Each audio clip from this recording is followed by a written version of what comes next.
ॾिठो मुहर्रम माह संकु शहज़ादन थियो, ॼाणे हिकु अल्लाह पाण वणंदियूं जो करे।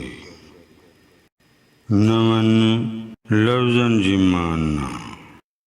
मुहर्रम माना मुहर्रमुल हराम, इस्लामी साल जो पहिरियों महीनो।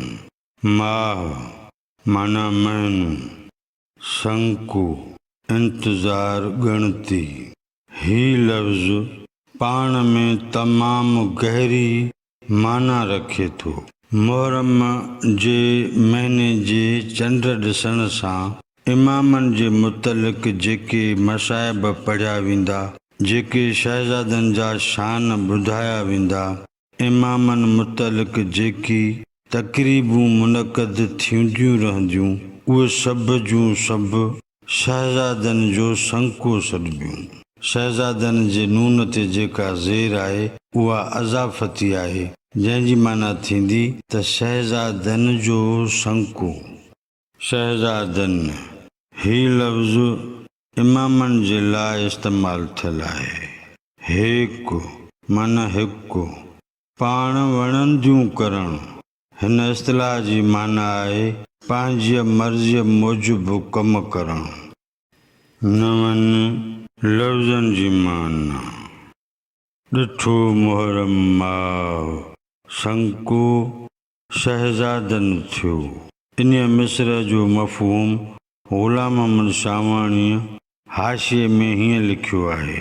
मुहर्रम जे महीने जो चंड बीठो, इमामनि जो इंतज़ार या मातम करणो पियो। ॼाणे हिकु अल्लाह पाण वणंदियूं जो करे। इन्हीअ जी सभु ख़बर अल्लाह साईंअ खे आहे, जेको पंहिंजी मर्ज़ीअ मूजिबि फ़ैसिला कंदो आहे। बैत जो मजमूई मतिलबु ऐं मफ़हूम। जंहिं ॾींहुं हफ़्ते महीने सां जेके बि वाक़िआ वाॻियल हूंदा आहिनि, उहे वक़्त वरण ते वरजाया वेंदा आहिनि। इहो हिकु क़िस्म जो दस्तूर आहे। उन्हनि वक़्तनि में के वाक़िआ ख़ुशनुमा हूंदा आहिनि त के रत सां भरियल हूंदा आहिनि। असां वटि मुहर्रम जे महीने शुरू थियण सां इमामनि सां थियल वाक़िआ वरजाया वेंदा आहिनि, हिक ॿिए खे ॿुधाया वेंदा आहिनि। जीअं लतीफ़ साईं ॿुधाए थो त ॾिठो मुहर्रम माह संको शहज़ादन थियो, ॼाणे हिकु अल्लाह पाण वणंदियूं जो करे। मुहर्रम जे महीने जो चंड ॾिठो वियो आहे। हाणे शहज़ादनि इमामनि जो मातम शुरू थी वियो।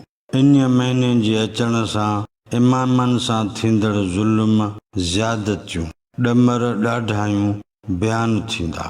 संदन शान बयानु करण सां गॾु मसाइब पिणु पढ़ी ॿुधाया वेंदा।